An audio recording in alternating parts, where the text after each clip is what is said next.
What will you do with this precious gift of life? Whatever it is, you'll need effort to do it. Effort is the source of all achievement. It fulfills our aspirations. It breathes life into our values. And it turns our intentions into lived expressions of our being. Let only my skin and sinews and bones remain. Let my blood dry up. I will not give up until I have accomplished what can be done by human effort and endeavor. The Buddha. Okay, today we're going to explore how effort fits into the Buddha's Noble Eightfold Path, which, if you recall, can be divided into 3 arenas of training. 1, training in wisdom. 2, training in virtue. And 3, training in cognition. In the last episode, we finished the 2nd arena of training, training in virtue, which encourages us to live in harmony with life so we can establish a peaceful heart. Establishing this peace of heart then sets us up for the final arena of training along the path, training in cognition, which aims to bring our inner world into harmony so we can establish a sustained clarity of mind. It does this by cultivating a skillful balance of effort, a stable mindfulness, and deep concentration. Today, though, we're just going to focus on the first of these 3, effort. But before we do, let me just emphasize that each of these, effort, mindfulness, and concentration, are interdependent. Each relies on and supports the other. Just as each aspect of the Noble Eightfold Path relies on and supports the other, like spokes on a wheel. To show this interdependence, there's also a parable in the comments to the Middle-Length Discourses, a collection of Buddhist scriptures, about 3 kids playing at a park that I think captures this interplay well. As the story goes, the kids see a tree with flowers at the top and want to pick them, but the flowers are out of reach. So one friend bends down and says to stand on her back. The tallest kid climbs up, but hesitates to reach for the flowers because he doesn't have enough balance. So the 3rd kid comes over and offers her shoulder for support. The first kid, standing on the back of the 2nd kid, then leans on the shoulder of the 3rd kid and is able to reach up and pick the flowers. In this metaphor, the kid who picks the flowers represents concentration, which collects and unifies the mind. To collect and unify the mind, though, concentration needs support. It needs a boost of effort, the kid who offers her back, and it needs the stability or equanimity of mindfulness, the kid who offers her shoulder. Only when concentration has this support can it then gather the scattered clouds of thought and fix the mind firmly on the objects of awareness. All right, well, keeping the interdependence of these cognitive faculties in mind, let's go ahead and explore the art of balanced effort. To begin, I think it'll be useful to consider the Pali word for effort, which is virya. Now, virya is actually a much bigger word than effort alone. It has many nuances and flavors to it. So when we speak of virya, we can also think of it as energy, strength, courage, vigor, vitality, resolve, persistence, and perseverance. In its most basic meaning, though, we can think of virya as our capacity for activity, the power to get shit done, our will. As I said, it's the source of all achievement. Virya, then, is intimately connected with our motivations and intentions. Together with mindfulness, it breaks us free from the inertia of our behavioral habits and tendencies of mind, and allows us to move toward a more intentional life, whether those intentions are motivated out of self-interest or love. This piece is important to understand because it suggests that virya can either be the source of joy or dissatisfaction. It can lead onward to peace and freedom or into landscapes of suffering. You can use effort to try and take over the world, like Putin, or you can use it to develop generosity and kindness, like the Dalai Lama. For our purposes, we will apply virya to free ourselves from suffering, to rid ourselves of greed, hatred, and delusion, to establish peace of heart and clarity of mind. We'll apply effort to keep us on the path of awakening. Now, to be really pointed, we'll apply our effort to what are called the 4 great endeavors. The first is to prevent any unwholesome states from arising. The second, to abandon any unwholesome state that have already arisen. 3, to cultivate and develop wholesome states of mind. And 4, to maintain and improve wholesome states that have already arisen. Now, this is, of course, a tremendous aim, one that will last a lifetime. Virya isn't something that once we have it for good. No, it takes continual adjustment to find the right balance, like walking a tightrope. It's a refined art. We need to stay aware of our current state of mind and adjust to what's needed at that time. The Buddha compared it to tuning a lute. The strings can't be too tight or too loose. So when we tune this instrument of our mind, we need to strike the right balance. We need to find the sweet spot between effort and surrender.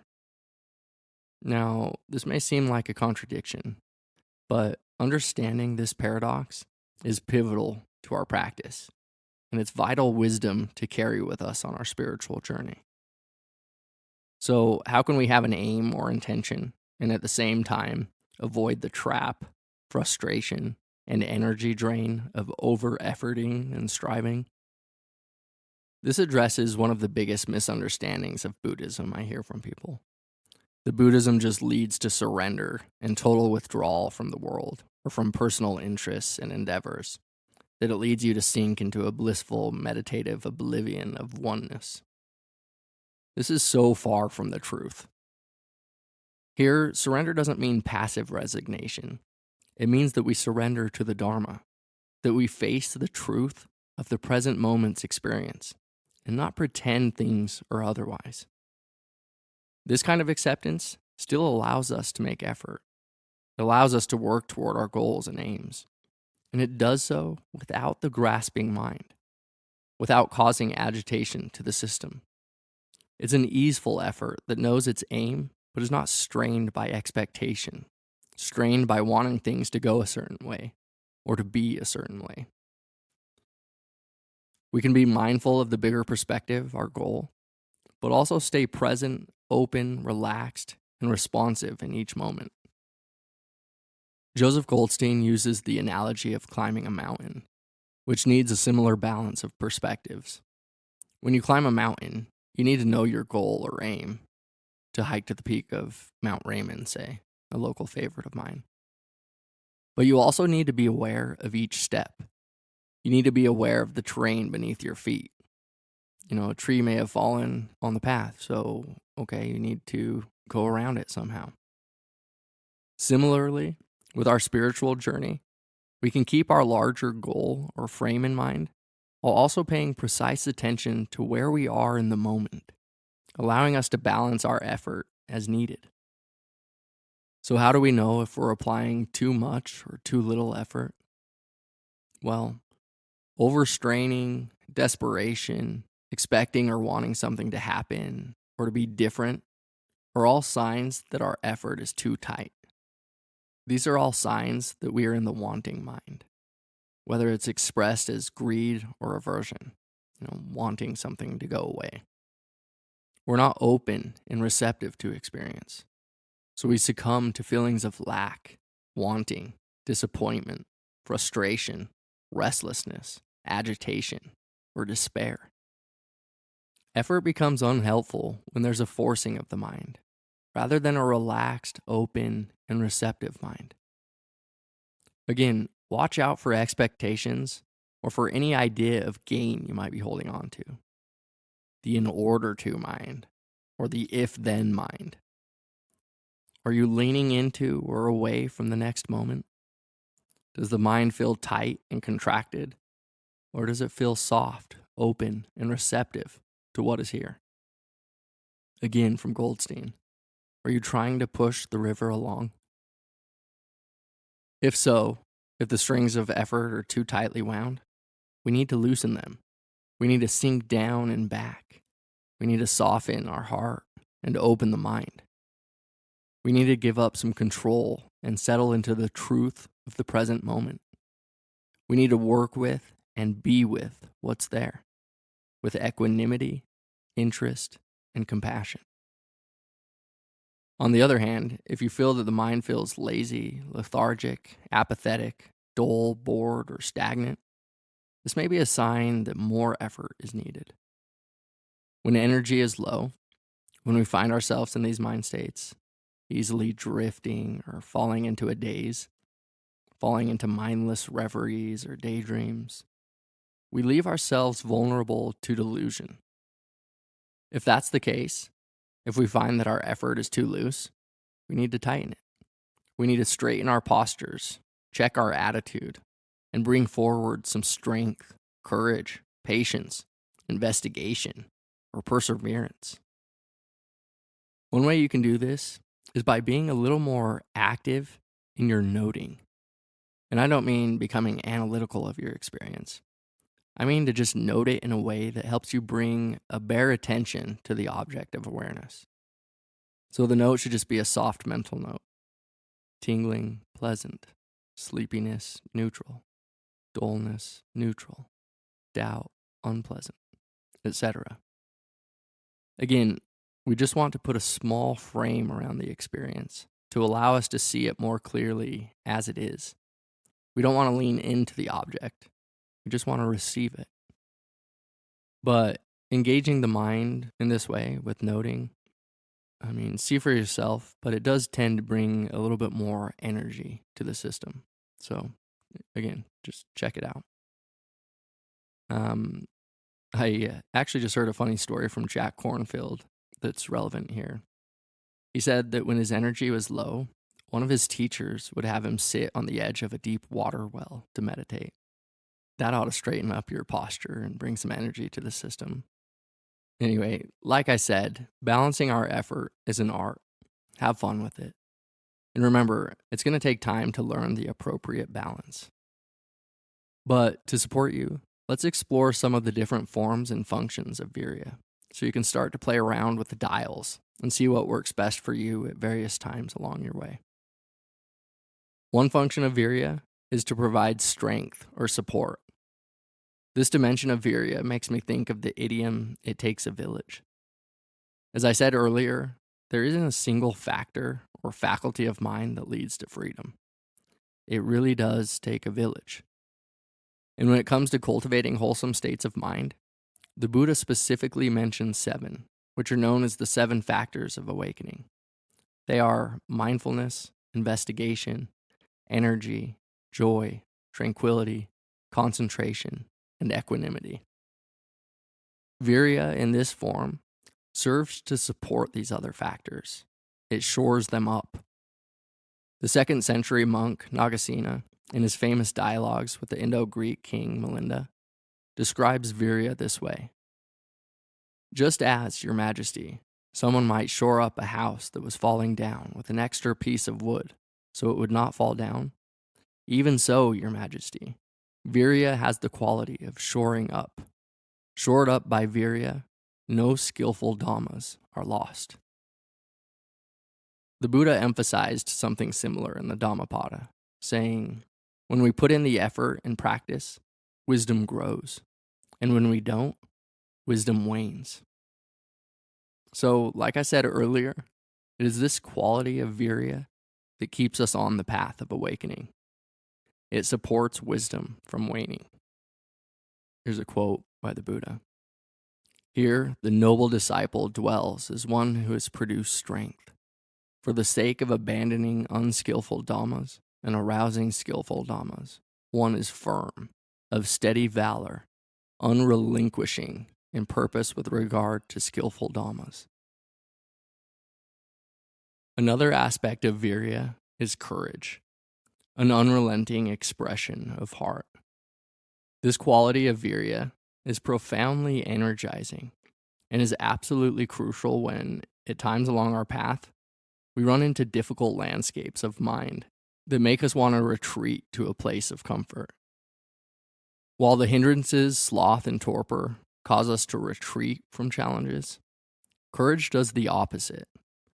It is energized and inspired by them. When we cultivate virya in this form, we're able to rise to the occasion and move onward to our aim. It doesn't mean we aren't scared or that we don't have doubts. It means we're willing to act in the face of those fears, in the face of those doubts. It welcomes fear and doubt and understands them as necessary elements to our growth. Some famous examples of people who demonstrate this quality of courage are people like Nelson Mandela, Gandhi, Martin Luther King, and Jesus. In Jesus' unwavering commitment to love, while his hands and feet were nailed to the cross, he cried out, "Father, forgive them."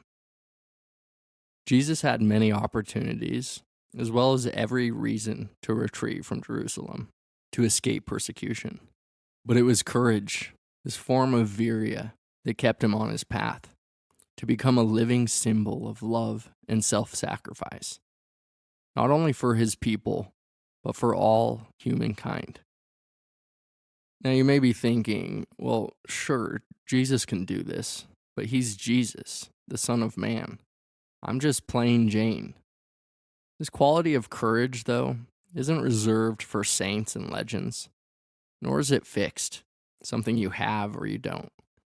It's a quality of mind that can be cultivated and strengthened. And we see it everywhere in the hearts and minds of ordinary folk like you and me. We see it in mothers who sacrifice their bodies, their time, and their careers for their children. We see it in extreme athletes like the Wim Hofs of the world, who continually test the limits of their bodies. We see it in our school teachers who keep showing up for their students despite their low pay. We see it in our police officers, firefighters, and other first responders. We see it in the women who spoke up against offenders in the Me Too movement. We see it right now in the people protesting in Iran for basic human rights. You too can cultivate this quality of courage. It'll just require you to come to the boundary of your comfort levels and briefly peek over the edge.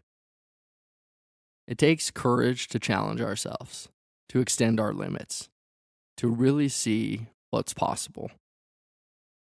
As the Burmese meditation master Sayadaw U Tejaniya said, avoiding difficult situations or running away from them does not usually take much skill or effort, but doing so prevents you from testing your own limits and from growing.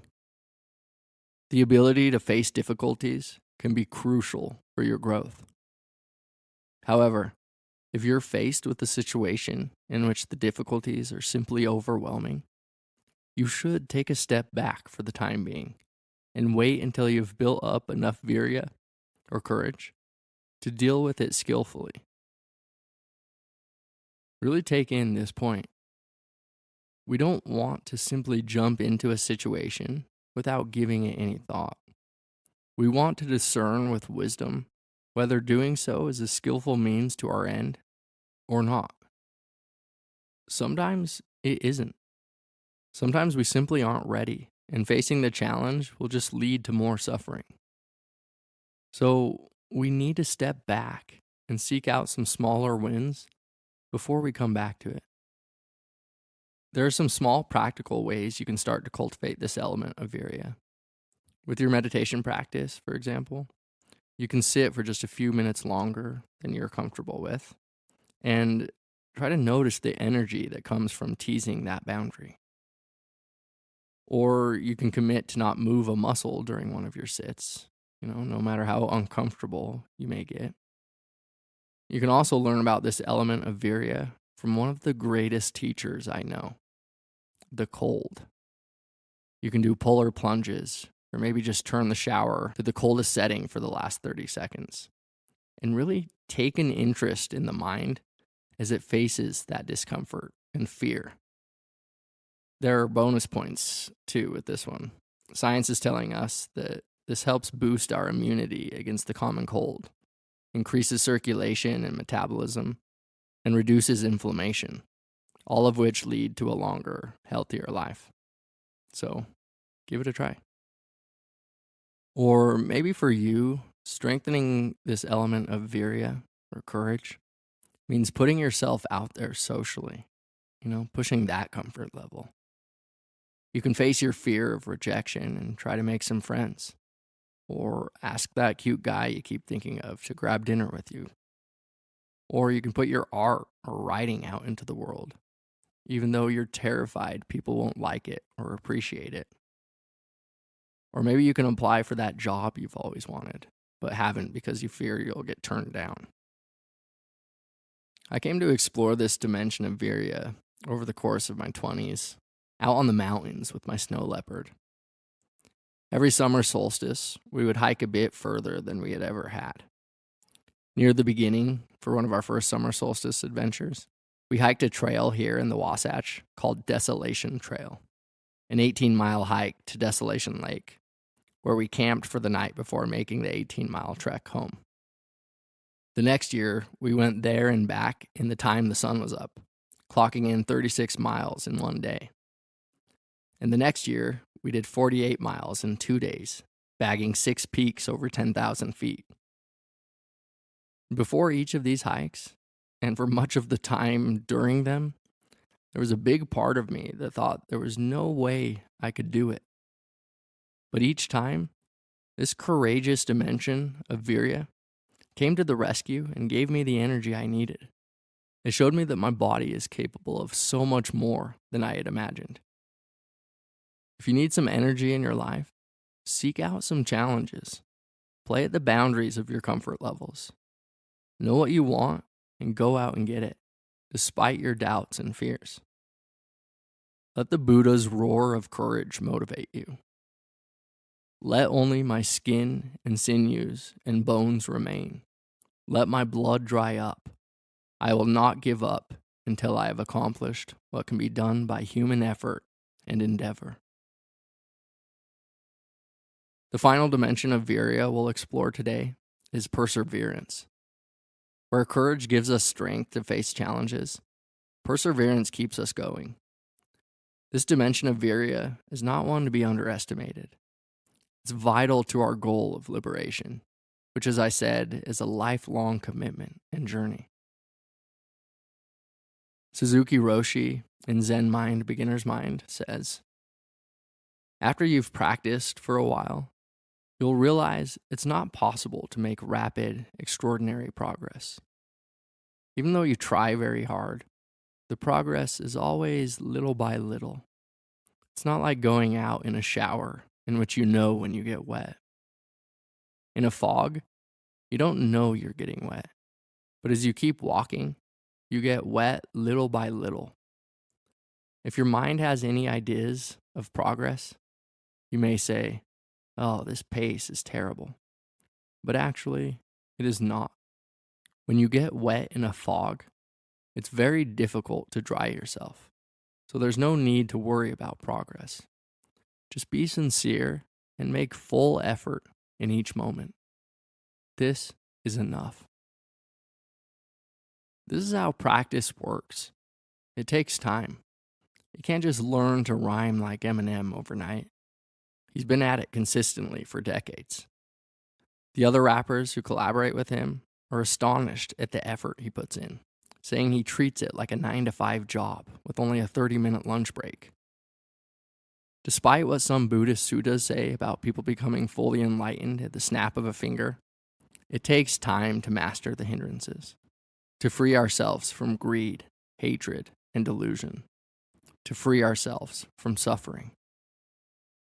Our practice will unfold steadily over time when we apply this persevering dimension of virya.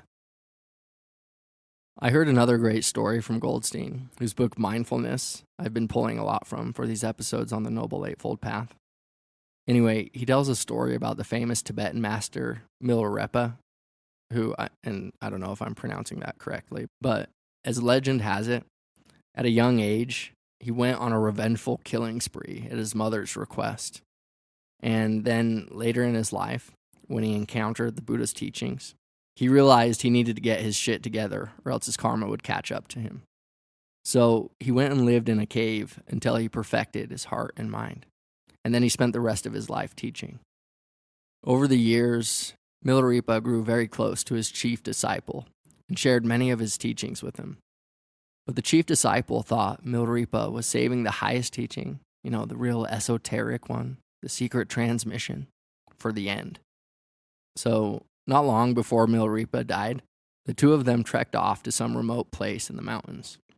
And when they got there, Milarepa had the chief disciple set everything up perfectly, really setting the stage for something special. The disciple was stoked, super eager to receive the secret transmission. So when everything was ready, Milarepa came very close to his disciple. Then he bent over, lifted his robe, and showed his disciple the calluses on his ass. The secret transmission? Virya, in the form of perseverance. So what's the secret to success? Put in the work and don't give up. The long game can be tough at times, no doubt. Whether it's raising kids, going to school, maintaining a relationship, putting in the years to get your dream job, working through grief, or just sticking with your spiritual practice decade after decade. Inevitably, there will be times when we run low on hope and fuel. So, here are a few tools to keep in your bag for when you find yourself in those situations and need a little virya in the form of perseverance. First, see if you can connect again to what first sparked your interest in your journey. Was it some personal experience? Maybe of tremendous joy or interest? Or maybe of suffering? Was there a deep thirst for meaning or purpose in your life?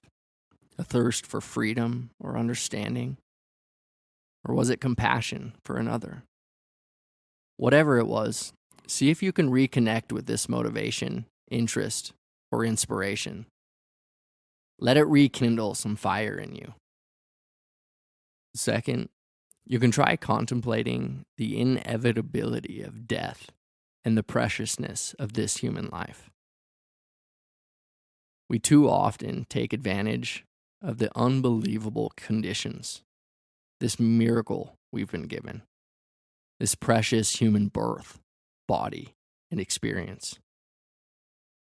Somewhat unconsciously, we think we'll never run out of time, or that we'll be able to pursue our interests or deepest passions later. But thinking the conditions will always be favorable is simply a delusion. Anything can happen at any time. And eventually, you can't avoid it. You will get sick, you will grow old, and you will die.